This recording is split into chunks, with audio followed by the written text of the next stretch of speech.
Well, welcome everybody to today, our session on network states. We're joined by Angelo, who has taken time out of his day to be here and kind of lead us in this discussion and exploring this topic. Angelo, why don't you go ahead and introduce yourself, and then we can kick things off. Sure. Yeah.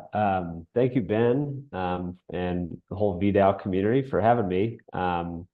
I've really got to know VDAO a little bit. When was Brussels, Ben? What was that? 6 months ago? Six Yeah, months ago back now? in back in July, I think it was like July 8th or something. Yeah. Yeah. So I got to do the whole kind of deep dive on what VDAO is all about and just really awesome stuff. So I always love keeping tabs on the updates and being a part of this. So thank you for having me. Like Ben mentioned, my name is Angelo. I'm one of the founders of Build Cities. And the one-liner is it's a platform for economic development. And so I'll kind of go a little high and low on several kind of topics and kind of variations of the talk I usually give. But I think more importantly, I think because we got, this is a core group probably familiar with a lot of these concepts, I'd love to maybe cultivate a conversation along the way. And so if there's questions, I don't know if you have a certain protocol, Ben, that you want to follow for this, but I'm totally down to answer questions en route and drive conversation. And I'm here to just share my kind of view of things, of kind of network states, kind of more locally oriented or local first network states, and how some of the work we're doing at Build fits into that kind of thesis about them, or really our interpretation of network states. So I'll is there any other kind of agenda items you wanted me to touch on, Ben, or things that house cleaning stuff before I guess just start going into the presentation here? No, I think we're good. And then yeah, I Cool. mean whatever format or flow that you want to follow, it's totally up to you. Sure. Sure. So what I'll do, I'll probably just go into the presentation and pause every 25% of the way through for each one. So we'll go with that, right? Okay. So slide, let me slideshow. Oh, you are screen sharing. All right. So yeah, so again, the founder Build Cities, we're a platform for economic development and very much kind of the digitally enabled economic development. And I'll get into a little bit of what that means, and kind of the high level overview of this talk is really how digital coordination, which is what we're all doing here right now. I've had the good pleasure of meeting Ben and Josh in person, but everyone else, we're all, coordinating from probably different cities all around the world and talking about these, really cool topics. And alongside that, the crypto networks. So, right, financial capital, social capital, even political capital now, how those two things can combine to empower ecosystems, economies, and cities of the future.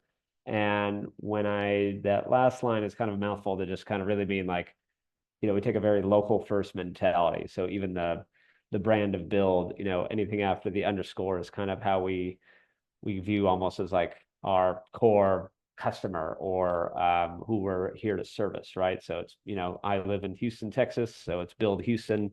Right now I'm in Johannesburg with our co-founder who lives here, Build Johannesburg.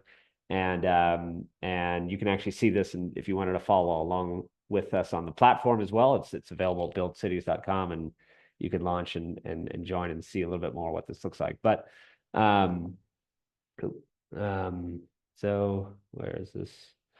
So let me start. Um, so really, I think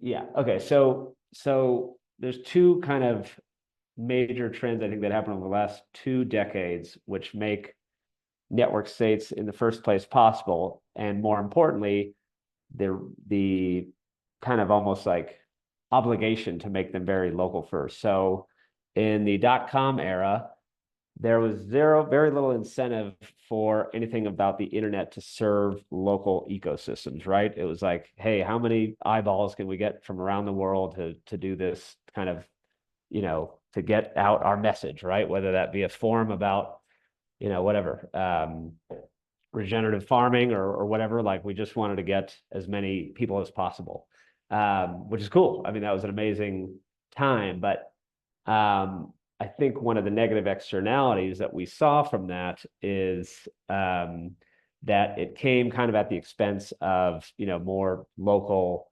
in-person experiences, right? So the more time we spend online, it's really honestly time displaced from a local ecosystem. And so at Build, we were kind of thinking like, well, how do we reverse this, right? And this is kind of what Balaji talks about in his book, The Network State, right? Going from cloud to land and focusing on that kind of path. And then the other kind of big piece here comes to, when we're talking about platform economic development, a major, almost, the substantial, probably pivotal pillar of that does come down to capital. And the way capital formation is changing over time, largely thanks to crypto, is that there are these giant global liquidity pools. It's outside of, I mean, you can form capital in about 2 seconds on some of these protocols that exist, in the Web3 space. And I don't know how much I want to index on the Web3 stuff on this talk, but it's a very, we have to take that as a pretty important premise for how we can leverage that and get access to those global liquidity pool or global capital pools to foster economic development in local ecosystems. So those are kind of really like the bridge we're trying to build and build. This was kind of a riff off of a talk I gave that was a little bit more like sovereignty oriented. And so, the kind of running joke was like freedom from capital misallocation, right? So I think a lot of us, maybe in, depending what country you're from, you might feel like you have paying taxes into a black box and you don't have much trust in those institutions if you don't know where the capital is flowing, right? So we kind of view this as a way to, in the terms of sovereignty, hey, we're having sovereignty from somebody else misallocating our hard-earned tax dollars, 30 to 50%, to places that don't exactly impact where we live or what we care about. This is our team. I'm a veteran turned fintech startup guy for the last 10 years. We've been working on Build for about 3 years. I wrote a white paper for it about 3 years ago, kind of the general thesis, which still kind of is directionally standing where we're going. I'm at my co-founder's house here in Johannesburg. He spends his time between Lagos and Johannesburg, and he's the CTO. He had I met him at a hackathon that he won around literally this concept of, hey, it was a project called City Coins, and they were doing taking the yield and actually having the yield go towards projects in a given environment. So I think they had a Miami coin and another one. And he won a hackathon that was about voting where this money of pot should go. So it was a very natural alignment. And then Nicholas Smoot, he lives in Coeur d'Alene, Idaho, beautiful spot, about 60,000 folks in northern Idaho. And he has literally done our thesis in a much more grassroots approach, where he has a beautiful innovation ecosystem complete with 80,000 square foot of real estate.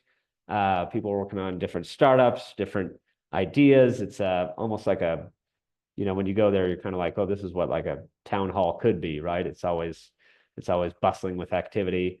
And so a lot of his thesis, he's written the blueprint or actually done the blueprint that we're trying to kind of scale out to different ecosystems. This is a big piece of the problem we're solving, right? So it does come down to capital, right? Risk capital, innovation capital typically aggregates to, 3 major US metro areas, right? It's primarily Silicon Valley, New York, and then you blend in LA, Austin, Miami in there, but, those kind of I think LA is the third one, but that doesn't make sense, right? So if we have global capital pools, this capital should now be able to flow to towns of 1,000 people, or even 500 people, or 500,000 people, to the projects that matter to them, right? And then that's not just proximity to that risk capital, but it's also, hey, our CTO, he's from Nigeria. His passport doesn't even allow him to get even close to some of those areas, even though he's a brilliant developer, to kind of get some of these ideas off the ground. And that's, there's plenty of these circumstances that are just kind of like locking us in from getting our ideas off the ground, and ultimately accelerate economic development in places where it could happen more. So perception also, same thing, right? I think, plenty of high school dropouts that are very brilliant, that are good, executing on ideas that, might typically be reserved for a Stanford PhD type, but I think these pedigrees are kind of getting flattened over time. So, this is one of the fundamental questions we kind of think about, right? What if every city had the same resources as Silicon Valley? And even Silicon Valley is not the best analogy, but really it's just like, hey, how do we flatten the distribution of capital or differential of capital to cities that maybe punching above their weight, or ecosystems where there's a lot of really committed citizens, and they just kind of need those resources to realize their vision for their environment. And then this goes into our mission, is really unlocking what we view as hidden equity in communities around the globe, right? So if you take, the best talent we're talking about, highly committed, citizens, people thinking about these things, that's all equity that's built up, and it just needs that initial kind of, look at, or capital to flow to it, to really kind of, unlock, again, hidden equity. This is the town in Coeur d'Alene, Idaho. My co-founders built out. It was an old logging town. Nobody was thinking about doing anything with startups there. Our co-founder literally just started getting people together in an old Elks Lodge. You can see this picture in the above here. It hadn't been used for 30 years. And he's like, well, hey, can I just use this spot and get people together to talk about challenges in the city, and ideas that we can, tackle together to solve these. And with enough consistency over time, I think it was over about two years, 2 people became 5, 5 became 10, 10 became 20.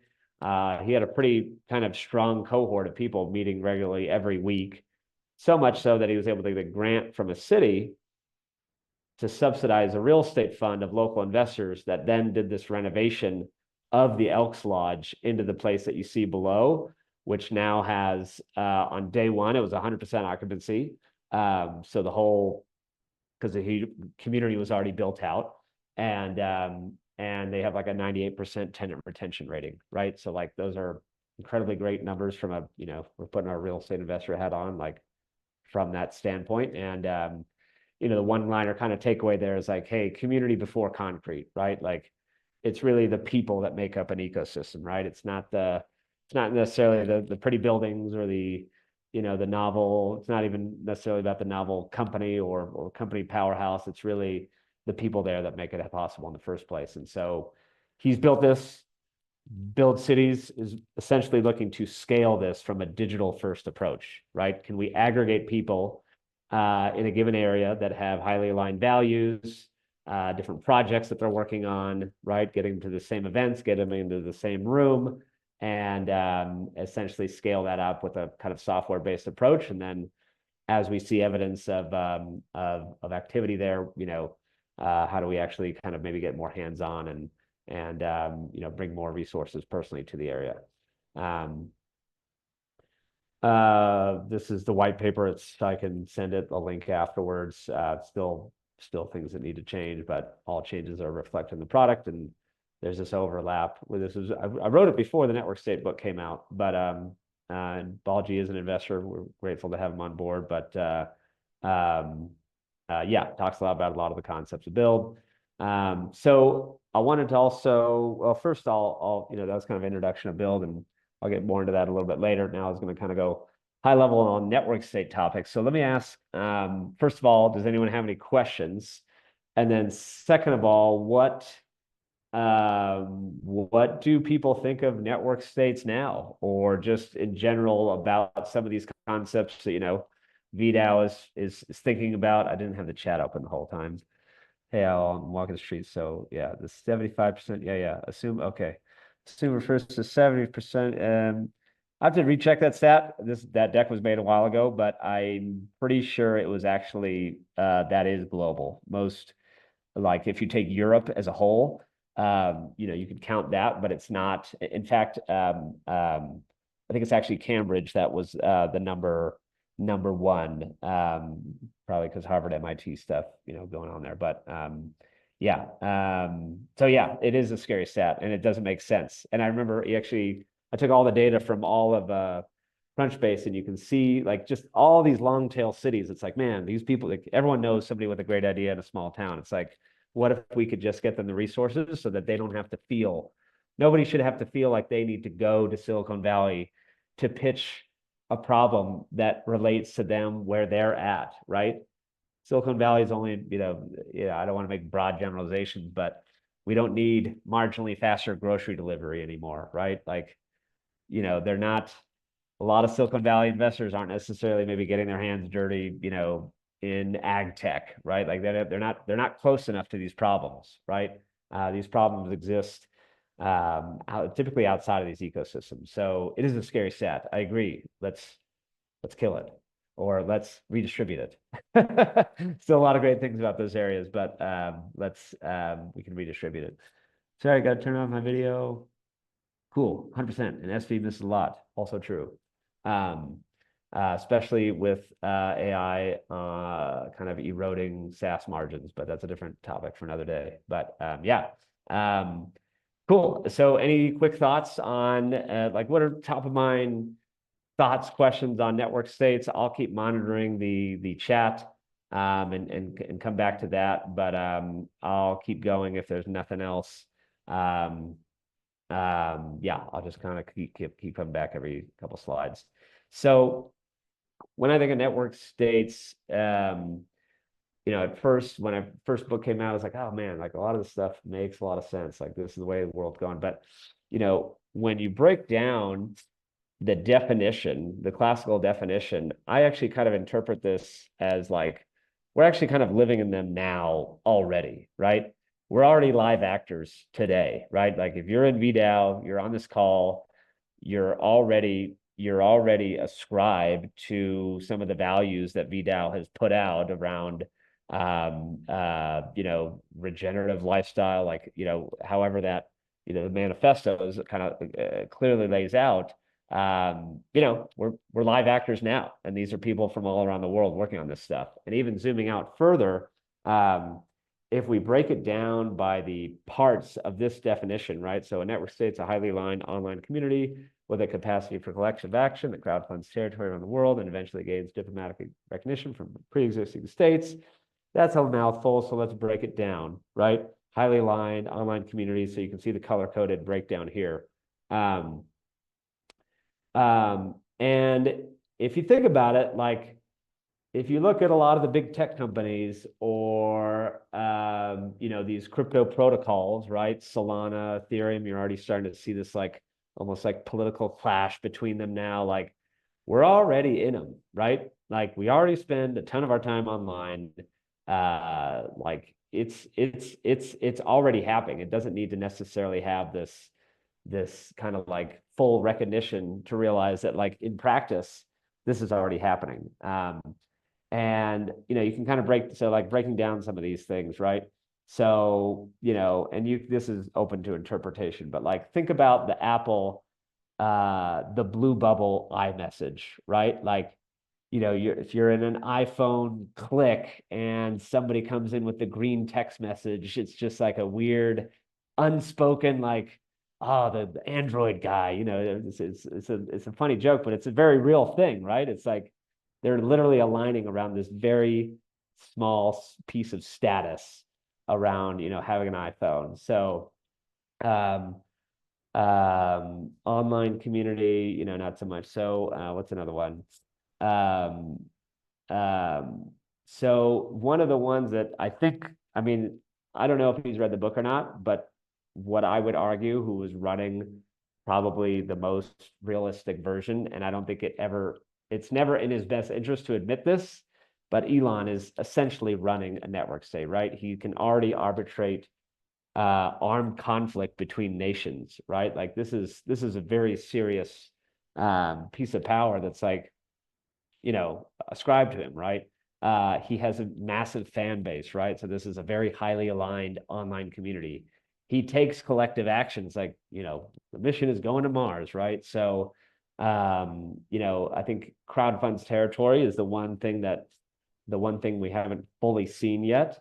But it's there. Another one, think about Apple's ability to do 30% tax revenue, right? Like they're already essentially taxing revenue on digital services. So a lot of these companies, protocols, are already kind of doing the thing that just might not be formally recognized as such. And then, of course, there's more of the grassroots movement of this, which we very much kind of like to position ourselves, as upstart, right? Like, can we find the same distribution as an actual country one day? And I think honestly, post election, we've actually seen this convergence of the incumbents getting increasingly more influence as like, I mean, it's pretty clear that like I kind of feel like we're already in network states. So I got a question from John Hackle. How can I see the chat without exiting this? I don't know if I can. Oh, here we go. Let me see. Let me see if this works. Found it. Thanks. But you could also share questions here. I think we're looking at the action. I don't see raise hand function. Is the goal of the network state economic or political ultimately? I'm wondering about the diplomatic comment. So that's a great question. And I think this gets into the topic of sovereignty, right? So personally, I'm not motivated to we don't want recognition from anybody as like, oh, the build network state. Like we want to primarily be this neutral enabler of capital distribution to these ecosystems. So we view ours as very much economic, right? Redistribution of capital, redistribution of talent. And when I see redistribution, just more so like empowering people where they're at, not necessarily so much like having this kind of world where people feel like they can't get anything off the ground unless they, move to a different country or whatever. So we view it very much as economic, but there are definitely a large cohort of people who view it very much like a political aim. And I think even if you go back to, like Elon as an example, like going to Mars is inherently a very political thing as well. Like you're the first one there, you kind of get to call the shots on, how things get set up, right? So hopefully that answers the question, Shannon, but happy to kind of, community politics follows economic and infrastructural investment. Yes, right. If there's not something valuable there to begin with, then politics can be kind of petty, right? It doesn't quite make sense. So if you're creating something value, naturally politics will probably follow. So I guess we'll cross that bridge when we get there, if we get there. Yeah, go ahead. Yeah, we to can follow up on yeah. those, I was going to ask.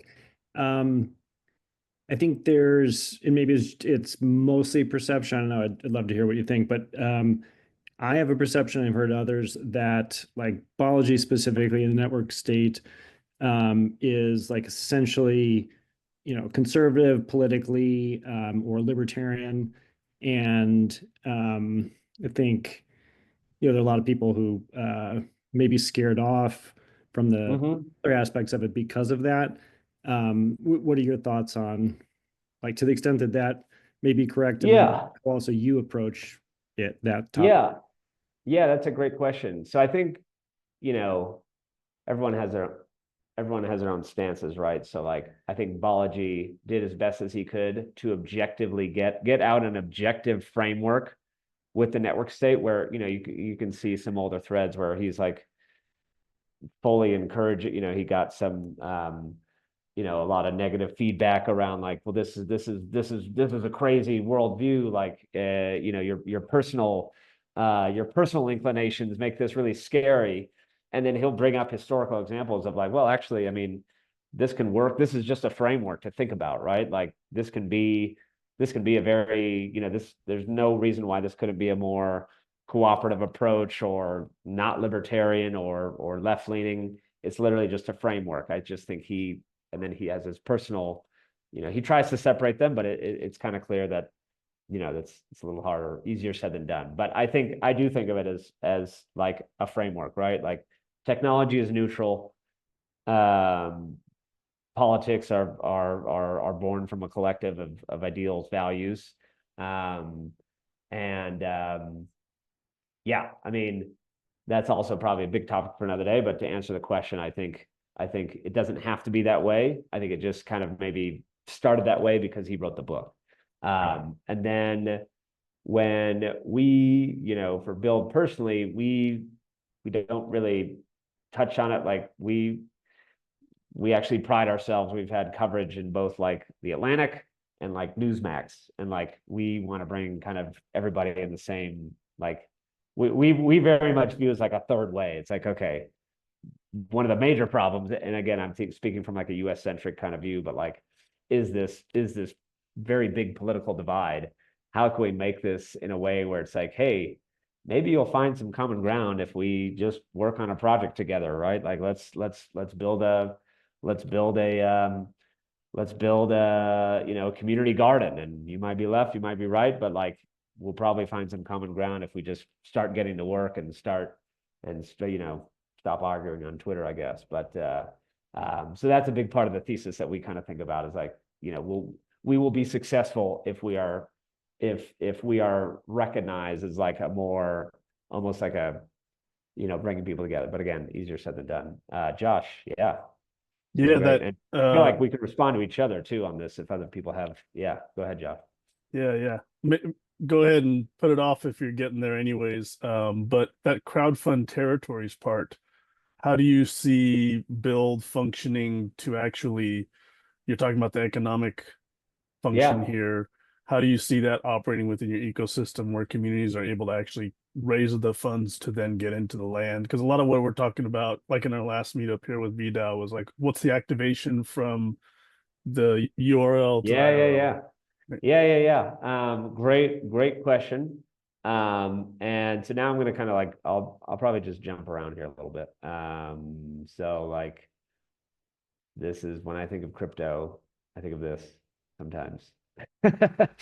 So what is very cool about crypto is, yes, you can go and do a couple clicks on right now and start a meme coin. You can buy an NFT. You can buy all this stuff that lives in the digital ether, right? And that's cool. But I think, at least personally, we probably want to rotate that into things that are a little bit more constructive, right? So real estate, again, economic development very much relates, thinking very much like in real life stuff, right? So we want to move people from what's the total crypto market cap, 2.5 trillion now or something, like moving that from the digital ether. And I think it's honestly like, there hasn't been an escape valve, right? There hasn't been an escape valve from, and so you're kind of stuck with like, well, yes, I can off ramp and then buy land with USD and whatever, and then it's not quite like, you're just kind of bridging two worlds. And so because there's no escape world or escape hatch, you end up coming up with these, whatever Goblin Town NFTs or making more meme coins, right? I do think, and a lot of this has been, I think, a regulatory blocker, right? Primarily, like real estate is an old, stodgy thing, and not even real estate, but like small businesses, right? Like, I visited our co-founder he's doing a chrome mining operation. Like he just invested a small amount into this like chromium mining operation. It's like this isn't Like this has nothing to do with crypto. But there's capital, there's returns to be made. How do we bridge that crypto capital into something that can generate returns from these real world assets, right? Or these ecosystems. We did a pilot of a crowd fund of 160 acres of farmland in Northeast Colorado, and we did it all on chain and crowdfunded in USDC. But then at the end of the day, by the time you need to buy the farm, right? We did have to off ramp into USD. Somebody had to go sign an actual document, get it with the county recorder's office, right? So it's really, that's the kind of like bottlenecks that are starting to evaporate.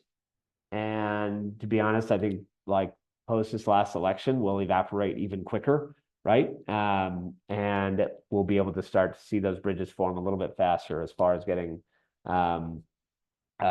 crypto capital into constructive real-world assets. I don't know if that answers the question, or more specifically how Build is going to do it. I mean, I can chat about that for a second. So Build, the first, we view everything at like a very city level, right? So Build Houston, Build Austin, et cetera, et cetera. We want the capital to start there, almost as like a parallel of a city treasury, right? Or a city budget. And in a way, have it get distributed to projects that are, again, fully transparent. The social fabric is also built into it in the first place, right? So if you're getting people working on projects together, they're not only just crowdfunding in a transactional basis, but they're transacting on also like an emotional basis. It's like, oh, Josh is working on freaking awesome Loki project in Seattle. I'm not there, but like I know his his work in there is getting recognized by like the Seattle DAO. So like, let me invest in Seattle. Or if I would just want to invest in him directly, like that would be cool too, but we're not quite there yet. But we view everything at the city level, short answer, and getting democratically capital allocated into projects in those ecosystems from that city DAO. We're now, so hopefully that kind of answers that question, Josh. But yeah, if we can prove to be a better capital allocator than a city government one day or a municipality, then we're winning. And then all it takes is one to start to see a domino effects of others. And it's easier to work with small towns, by the way. So like I'm not trying to pitch, Mayor Brown or these larger cities. Like we actually almost view like a small city that's like under 200,000 as like almost like a seed stage startup. And usually it's easier to get on the call with a mayor there, or like a lot of these leaders are they're looking for innovative solutions to kind of like, be able to compete. So we find that like a compelling inroad, to spreading this system as we build it out. I think we had our hand raised. Oh yeah, Shannon, I love hand raises. I was curious about the city structure that you got. Are you guys locked into that it's got to be identified with a city versus, because the regenerative farming movement is moving towards bioregional recognition and viewing that more holistically? I love that question. And so this is the city unit, kind of as like the base unit of Build Republic. So I'll touch on one thing here first. So the way we've actually structured Build is like each Build city DAO is its own unit. However, there is a economic relationship with the global kind of, it's legally, it's a cooperative. So it's a Colorado LCA cooperative. And so even if the city DAO itself is kind of like ideally standalone, operational, and sustainable, it serves a relationship that with this global cooperative as well. So like, even if I don't live in Vancouver, I've been there once, it's beautiful, but like if there's in the Houston City DAO and Vancouver City DAO are part of the network, the incentive structures are actually shared across them. Because I might have, I might have a good friend up there that I've been on VDAO meetings with and chatting with. I've just never had a chance to meet him. But it creates this, very cool incentive structure that's like, hey, yes, it's local first, but we can't deny that we're all, connecting globally. And we want to make sure that those economic incentives are shared globally as well. So that's an aside. It doesn't directly answer your question. I talked with Timo from Basin Capital.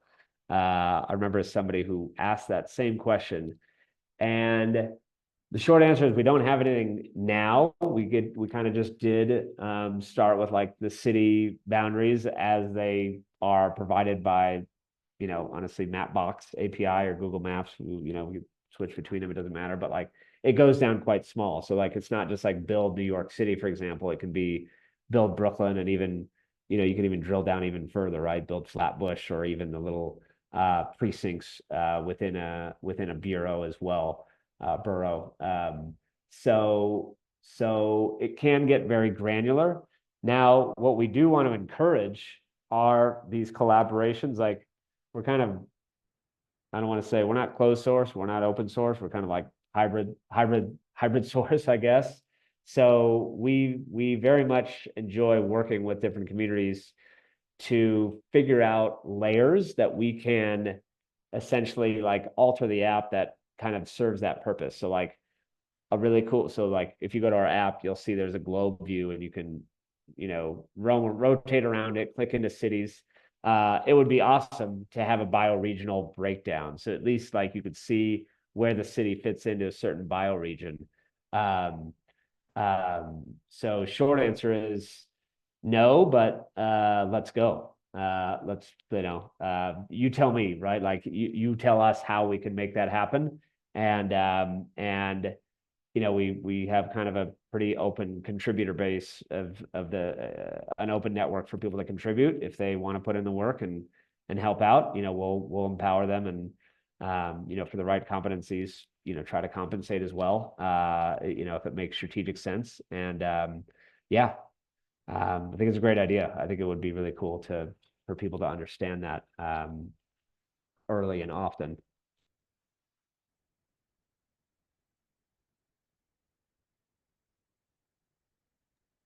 I think we had another raised hand, but Yeah, I think feel free to just chime. Oh yeah, Gardner has hand raised. Hey, sure. super cool. I think we met briefly actually at one of the VDAO events in Brussels. Oh, nice. Yeah. Cool. I have a question more about the like longevity of network states, whether it's on a small town or kind of an island level like Prospera or something like that. Sure. Just, I mean, this is perhaps less functional than kind of what you're really getting at here in relation to like building and getting jump started these different network states. But like in terms of the long-term vision of how we kind of protect the sovereign level of these network states. For instance, if let's say the current administration in Honduras is like, yeah, this special economic zone off the coast of Prospera is fantastic and we want it to flourish.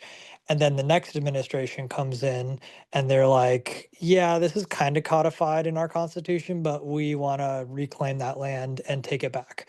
Like, Yeah. how do we kind of square that circle from the changing political landscape, whether it's on a local level or on a nation state level?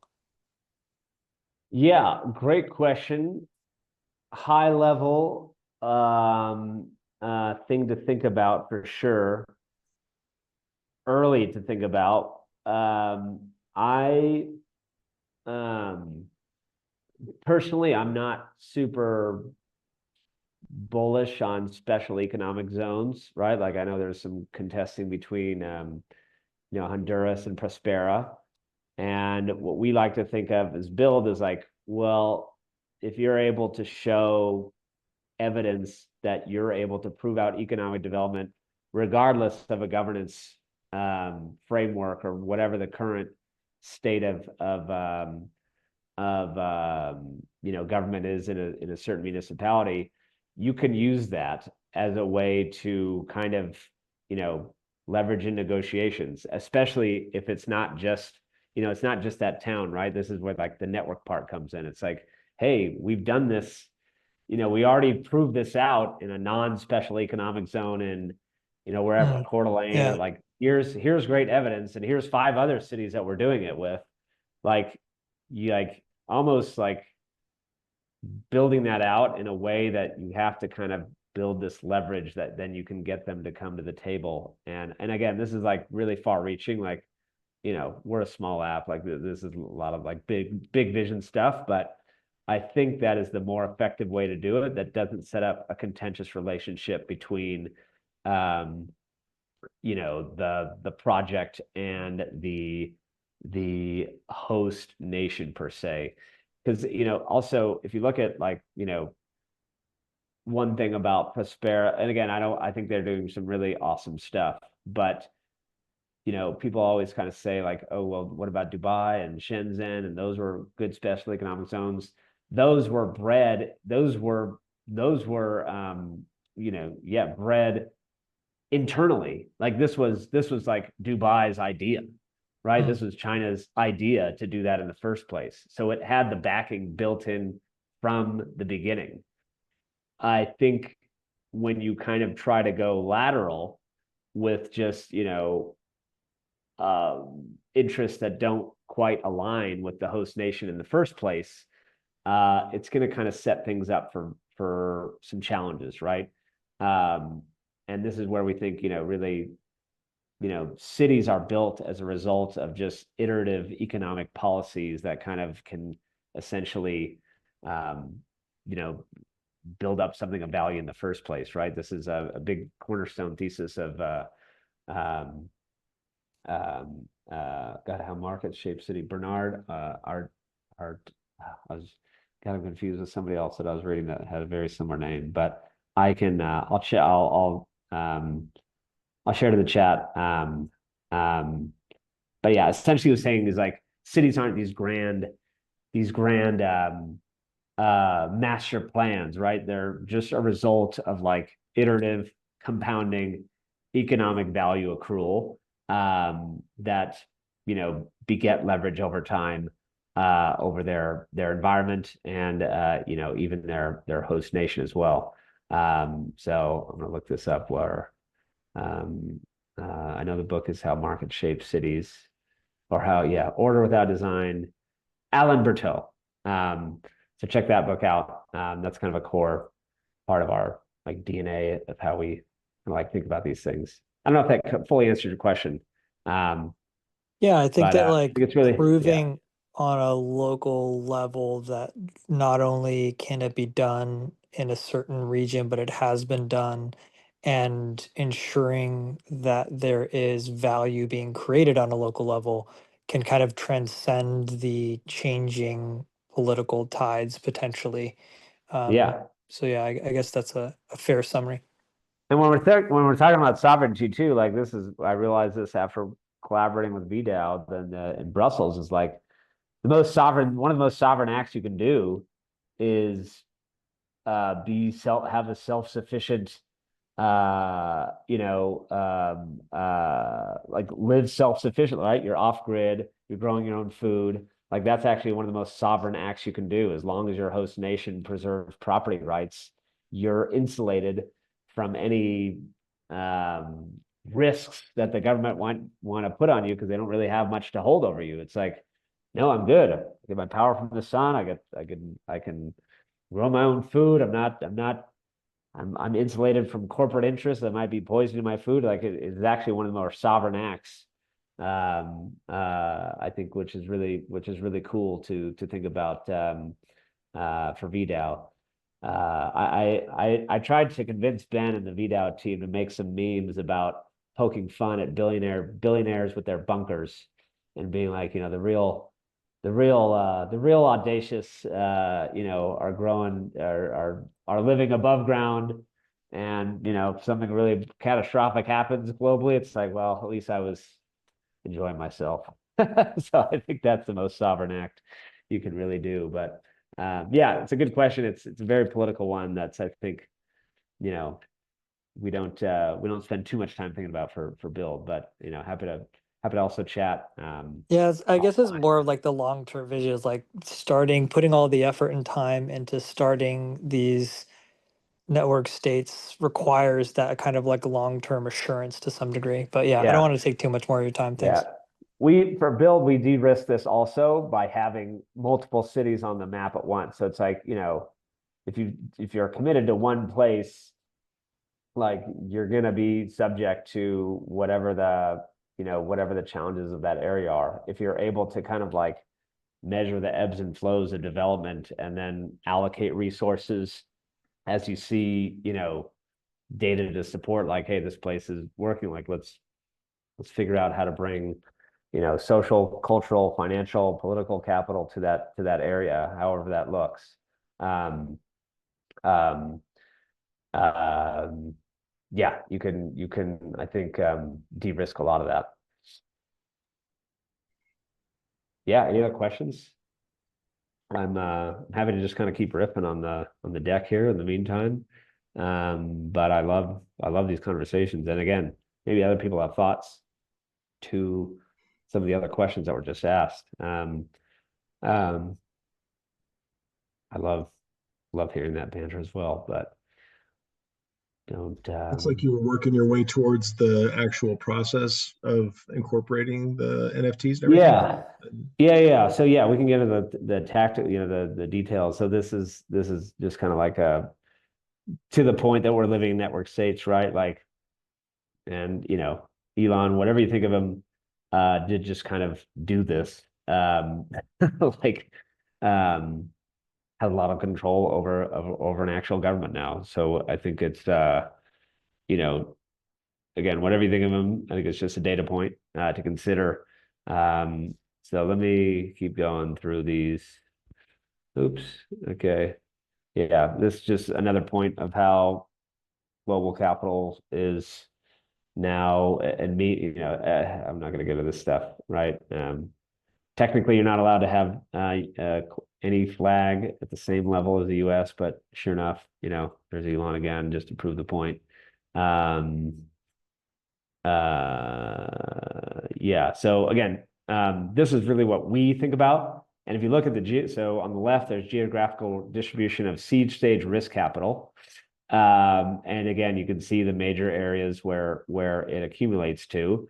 And if you look to the left, to the right, crypto asset activity scaled by a country's GDP. So larger bubbles indicate higher activity relative to the size of the country. And you can see it's almost a perfect complement, right? See a large cluster in Eastern Europe, Central America there, Africa. I think Nigeria has the highest peer-to-peer volume of crypto of any country. And so it really proves out that's like this is the kind of paradigm shift that we want to kind of get in front of, where this is literally built for emerging markets to benefit from. So let me keep going. Markets before cities before countries. This is just kind of like a lot of digital indicators are leading indicators of physical infrastructure, right? It used to be cranes back in the day, right? More cranes in a city, the more you knew, like, okay, something's popping off. But now you could probably look at internet access. This is a map of internet speed by region, right? So this is kind of an interesting leading indicator of like, hey, this means that this is specifically for schools too. I think this is put on by it's Gigamaps, which is a company by, I think it might be the IMF. I can't remember, but a big government organization put this together, but showing this broadband access. And so, you could make the argument that's like, okay, their rate of learning potentially in these areas is higher because they have a larger throughput of information going to those areas that can be used for education, building, whatever. There's Brazil, so don't necessarily need to be in the city. So yeah, so this is the platform. Again, you can log into this, buildcities.com. And essentially what we've done for the app itself is overlay digital networks with the physical cities themselves. So I don't know how many VDAO members are on there. Please, by all means, log in with Discord, select VDAO, and you essentially, so if you log in, you select VDAO as one of your top 3 networks, and then you select the city. You would be able to go essentially look through the VDAO network and say, oh, where are all the VDAO members in Houston, or who asked that question? Who was it that asked that question? Is it Shannon? Anyways, I was trying to personalize the point. Is that you, Shannon, Mr. Dobbs? Shannon Dobbs? Yeah, it's me. Yeah. What city are you in? If you don't mind me asking. The area I'm working to locate in is Fort Lupton. It's about a half hour north of Denver. Okay, And that's cool. a very, very small agricultural community with a really big network around it. Cool. So you're closer to Boulder. Other direction, east. Other direction. Okay. All right. Well, Boulder and Denver are both on there. There is a process for getting that city map, but we'll just use Boulder in this example. So you can go to the Boulder city chapter and sort by different networks. So you can see, hey, I want to find all the VDAO folks, or I want to find the Cabin DAO folks, or Green Pill Network. And as long as they've logged into the app, you can start to find those people. And this was like the core premise of the app altogether, that I think really was only realized in like a post-COVID world, where like it was destigmatized to form relationships online and then go meet offline, right? Before COVID, that was primarily like dating apps, but now it's like, hey, let's like grab coffee and talk about, talk about subject X, Y, or Z, whatever. So that's how the app started. And now you can list your projects that you're working on there. We're about to have physical spaces. So if you wanted to showcase your property as like a regen themed hub, that would show up in the Boulder directory, or if the town just I can't remember the El Lepton, but anyways, the name of that town, like if you wanted that to show up there, you'd be able to see that. Events, treasury as well. And so, this is kind of a little breakdown of the app, right? So we have, there's 62 cities on 6 continents right now. You can click into them again and then see the cross section of networks and the people in that city are affiliated with the city. Again, you can go down into the directory and see, okay, you can also see by skills. So we break it down by skills as well. It's like, hey, I need somebody who's good with real estate in Boulder, and you'd be able to sort by that list as well. And then same for networks. We have, I think, over 1,200 networks now. So you can see build, we're dog fooding our own network on it. City DAO, there's cabin. I think we have a pretty good cabin presence. You can sort through these, and in the same way, viewing through cities, you can view through the network as well and see like, hey, I'm going to Austin next week. Like, who from VDAO is in Austin? And so you'd go to the VDAO network and see from there. So that was the core premise of the app, right? Everybody gets their own profile. They can put all their contact information. Their projects would show up. We have live video collaboration in the app itself, so we could actually be doing this. If we want to do another talk, we could do it in the Build app next time, and I can kind of give the overview of the platform. One of the compelling reasons to use it as well is we're actually going to have a AI capability that will actually start to connect people. So like if you brought up something like, hey, I'm looking for, I've been trying to find somebody who can help me out, get some permitting for this thing I'm building on a property. And the AI would look through the database and essentially surface like, hey, this is the closest possible person that we might find that might be interesting to you to get connected with. And it'll take notes from the call if you opt in to surface those insights. This is our premium membership.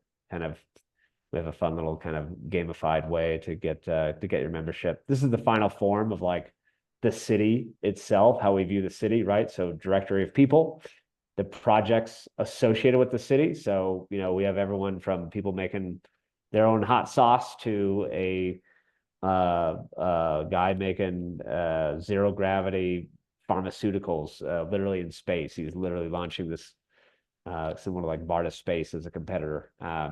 Events, hubs, and physical spaces. We will have a forum in there eventually, so you can kind of post ideas and different things in each city. And then the treasury, the capital allocation piece. And then governance as well. But again, these are a little bit kind of future on the roadmap. So we don't have fully all the answers. We're doing our first city DAO this year, which was submitted on and voted by the first cohort of premium members. Is about 72 folks so far, and they voted to allocate 90% of that membership proceeds to Houston to start, which is about 25K. And we're looking to start, matching that actually with nonprofits and ideally the municipality in the area. So this is our kind of citizenship roadmap for the product. And again, we try to productize as much as possible the development of these components. So, not every city has their own treasury. And we're kind of constantly adding in new little kind of almost gamifying it in a way where it's like, hey, this city has X amount of projects, Y amount of events going on, Z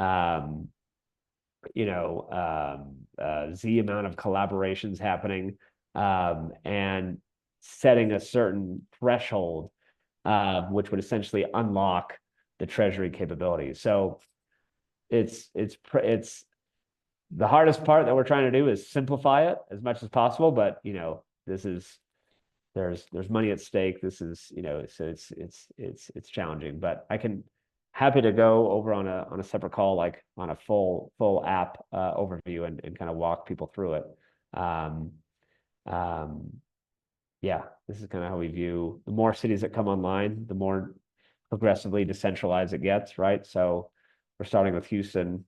The more cities that come online, the more, again, decentralized it gets. This is kind of almost like a org map of kind of like how we think about it, right? We want to have ideally 10 cities with quite a bit of money flowing through it, and by 2030, if we had 10 cities, each with $100 million a piece flowing through it to different projects of the ecosystem by 2030, like that would be a massive success. But I don't want to bite off more than I can chew, so we're just going to go at the pace that makes sense to finally get there. Yeah, I don't know if that fully answered your question, but I'm just kind of sharing what we got.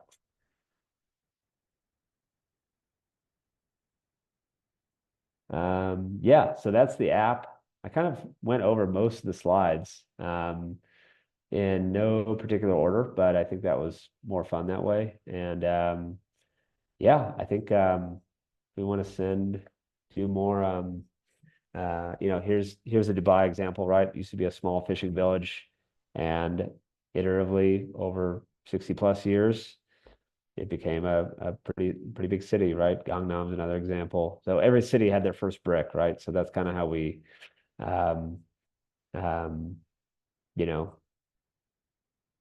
think about it.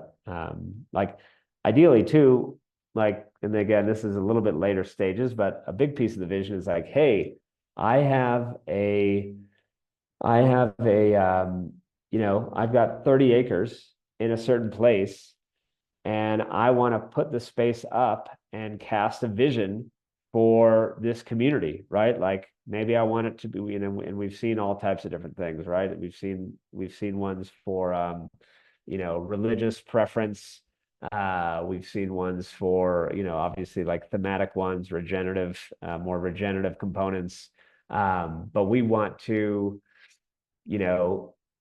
essentially allow somebody who has some property or looking to get property, say like cast their vision out there, rally enough people around it to beget, first of all, the social kind of capital, which then would beget the financial capital to essentially crowdfund their vision for that space. So like personally, I would love to build a neighborhood of like 10 sky parks, right? Sky park neighborhoods that are kind of built around these fly-in neighborhoods, and You know, I have a private pilot's license, so I would love to be able to fly into, you know, maybe if Josh is open to me just putting a little dirt airstrip on a Loki property, like it's like, cool, look, can we do this, man? And like, you know, how do we cross collaborate these visions, right? So yeah, that would be a really awesome final form of the app, is that anybody could come in, either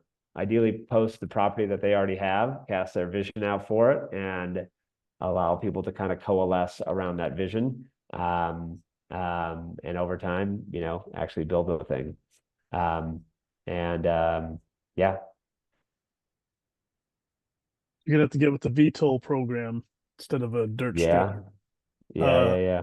I don't Cool. want to People drag out. adding, people adding, Make sure yeah. Ben Go ahead. keeps things locked in here in format and stuff. But if you have maybe just a quick couple words on how to activate people in your local city, or how to activate people in these groups, Yeah. what type of ways we might actually get people united and moving, what are some Yeah. centralizing ways to do that Yeah. in real life? Great question. I'll answer that one and then go into the chat questions, because I realize I haven't checked those out in a while. So, I mean, short answer is show up, right? Throw an event, right? Just get people to, and it doesn't even have to be an event, right? Find some, like, you know, right now you can go in, if you see somebody remotely interesting in a given area that, you know, on the app, like, the intent is like, you can reach out to them, you can copy and paste their Discord icon right now. We want to make that easier. We want to make that more able for somebody to send a DM and do that. But like, reach out to them and be like, hey, I saw you're working on this project, or like, you're in that network. I've been curious about that. Let's grab coffee, right? Like, literally, that's probably the best possible first step that somebody can take. And you know, I could go on a whole tangent too about, you know, sort of general warnings on loneliness, right? The times that we're living in, right? Like it seems simple, but it's almost weird to, and even I feel it for myself too. Like, it's, you know, I work from home. It's comfortable to be in my little office and whatnot, but you know, when I've kind of been dog fooding this concept in Houston now, and now we have people coming out every Tuesday, Thursday. We started doing Hack and Hustle, where we're just showing up at somebody who's got a little art studio. It's like kind of like this art meets tech fusion space. And Josh has been there, in a big giant industrial maker space, which is really cool. And we've been showing up every Tuesday, Thursday. You know, first day we got like one person. Second day, like, more people kind of, you know, started coming up. It was clear that people were coming for different reasons. Some literally just be like, yeah, I code. This awesome coder came in the other day. He's like, yeah, I wake up, I stay in my pajamas, I code all day, I go to sleep. And it's like, he was a brilliant coder. He was doing some really cool apps, but it was very clear, like, yeah, I literally just want a place to go hang out and just like work on cool stuff. Um, so that would be the most, first and foremost, most effective way, because all the other stuff doesn't really come up unless there's you know, the strong social cohesion to start. And then this probably dovetails into the second question, which was from VDAO, I guess from Ben. What sort of questions do you encounter when engaging conversation with local municipalities and trying to onboard? This is more of like, yeah, how do we now engage a city ecosystem, right? Well, you know, it, like, those conversations become easier when you have the proof points to be like, hey, we have people regularly meeting 2 or 3 times a week in this space. And we did this in Houston, which was then able, around this kind of like tech and arts theme, which was then able to get this guy a $5,000 grant from an arts community because of a result of some of the events that we collaborated and put on. Josh was able to record some of it. We posted that. We're able to send that video to, like, you know, a local official or somebody on the nonprofit board or whatever. And you're able to kind of yeah, you get leverage. You get leverage to start getting resources from the community. And we kind of view that to start snowballing into bigger and bigger things, right? I think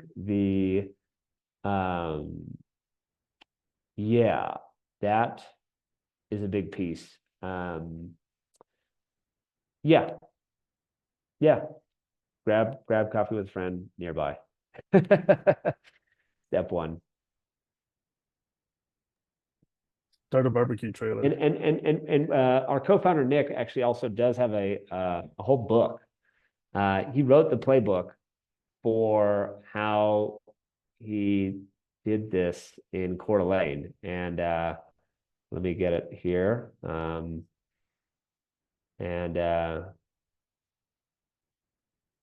So this is, I think he published it just like a few weeks ago.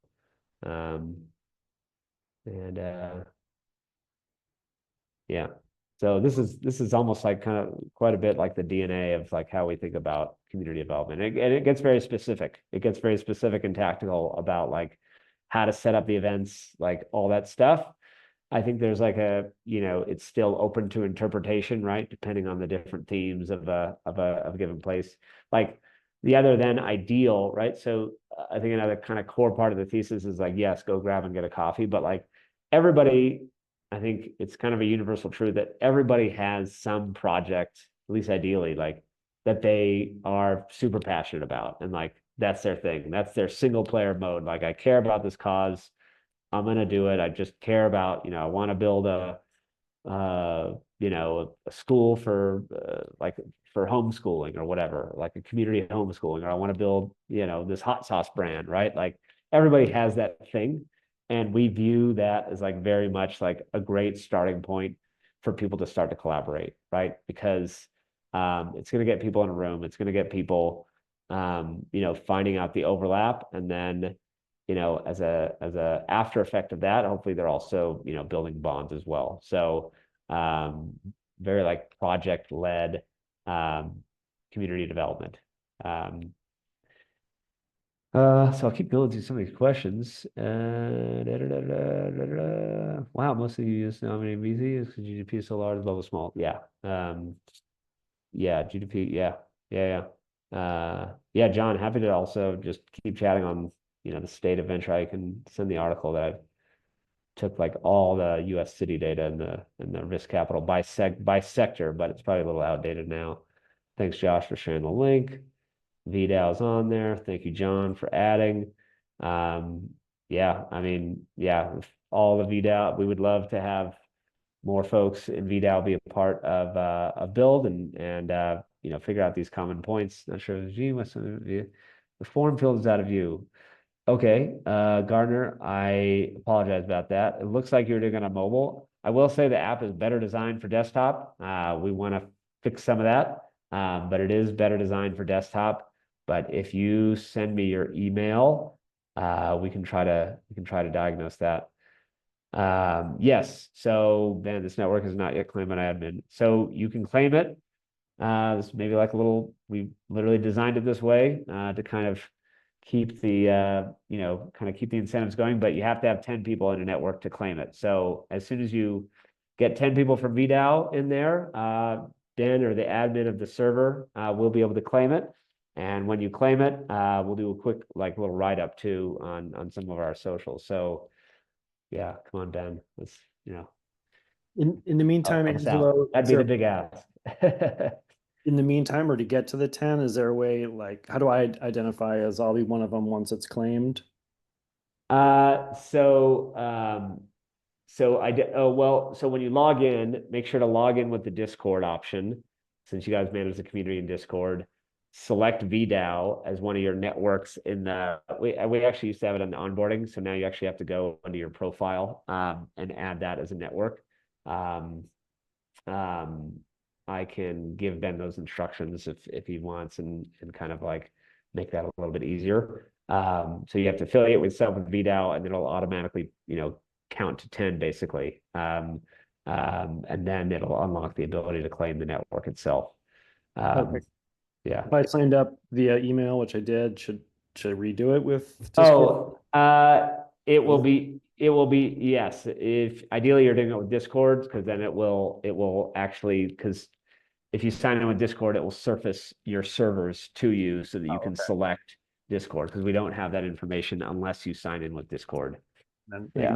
you join Yeah. other networks and then got it. Thanks. Yeah, exactly. Yeah, it'll surface all your servers, and we limit it to 3. And this is kind of by design, that, you know, kind of a thesis is just like, you know, you can really only be so vested in so many different things. And so we kind of view the magic numbers as being 3.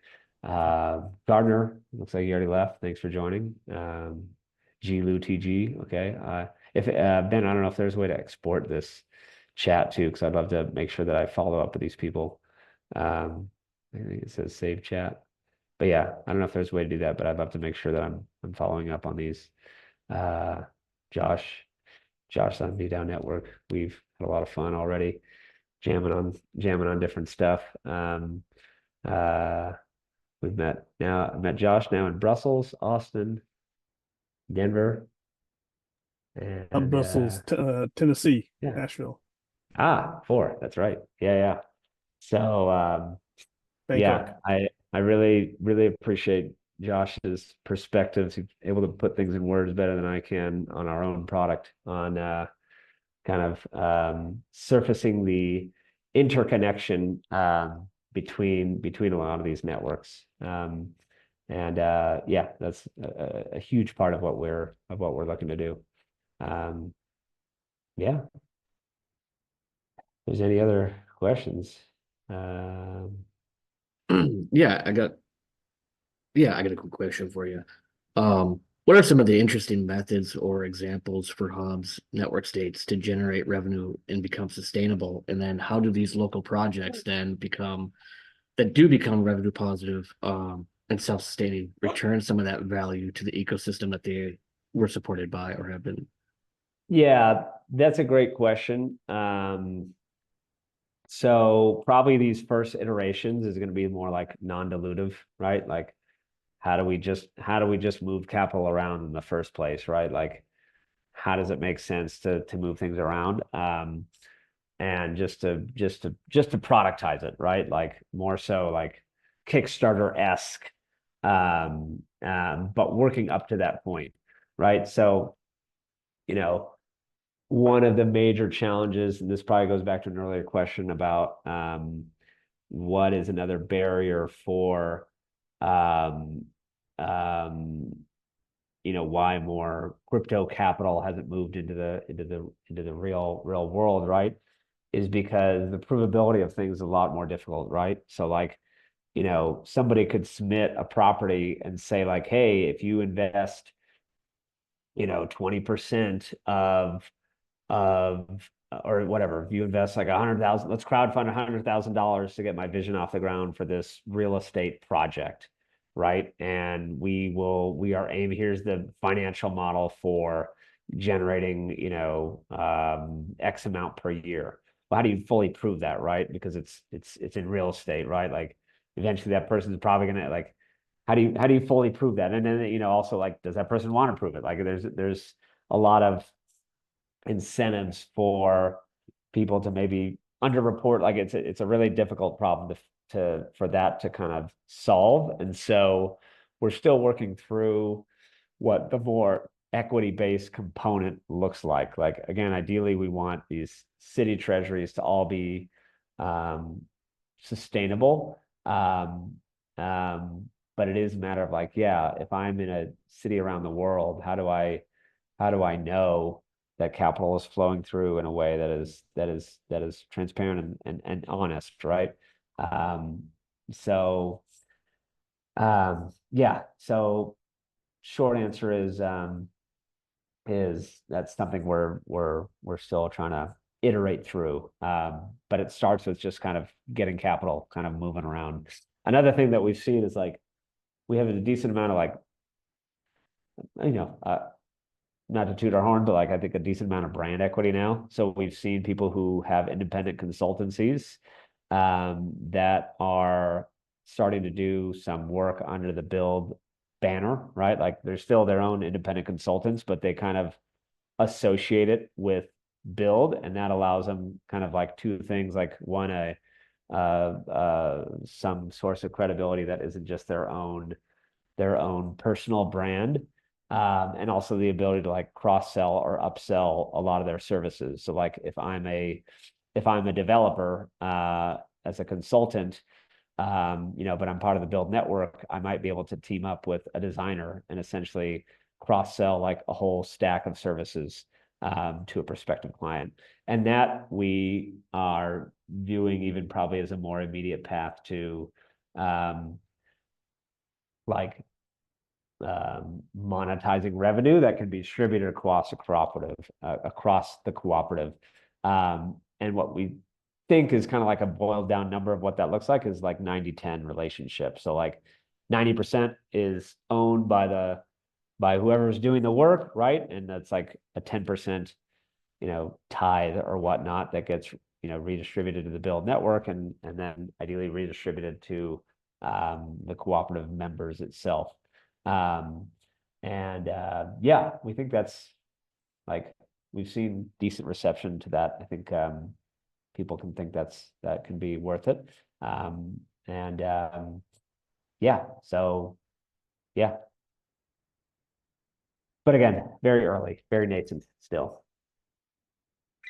Kind of doing a whole lot of stuff and running a lot of experiments and then taking the most promising ones and trying to codify them. But yeah, it's definitely a lot of experiments.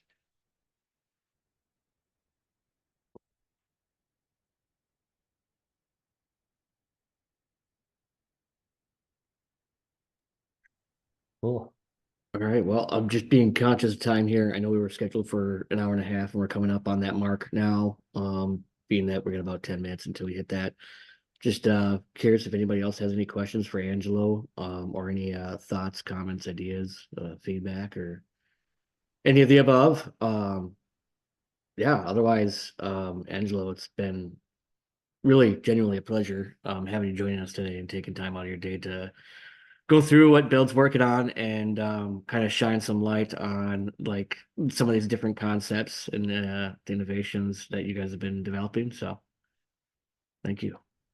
And thank you for Yeah, everybody who's been joining too.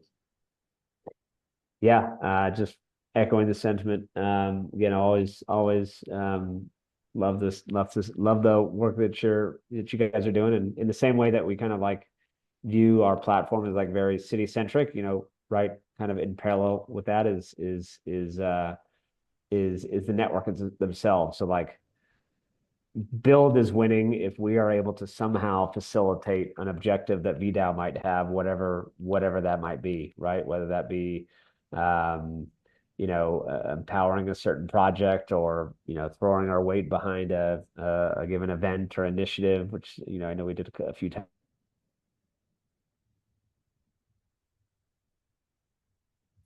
And all the cities that are on the platform is like kind of customers in a way. So please, if you ever have ideas of we're always open to it. I think I remember I was trying to plant the seed in Mark's here about getting a greenhouse on top of this build. We lived in it's funny, we coincidentally lived in the same apartment unit. He was or like one floor above, and he was a tenant. He came in right after I left, and there's a big old warehouse right across the street. And so I was trying to plant the seed of like, man, let's crowdfund a greenhouse on top of that warehouse and have it be like the New Jersey regen hub. We would 100% get behind something like that. But I know there's a lot of stuff going on all the time, so it's hard to figure out what to commit to. But again, yeah, really appreciate being here, and onward. Thank you. Super cool. Thanks. Cheers. See you, everybody. Thank you. See ya. Bye.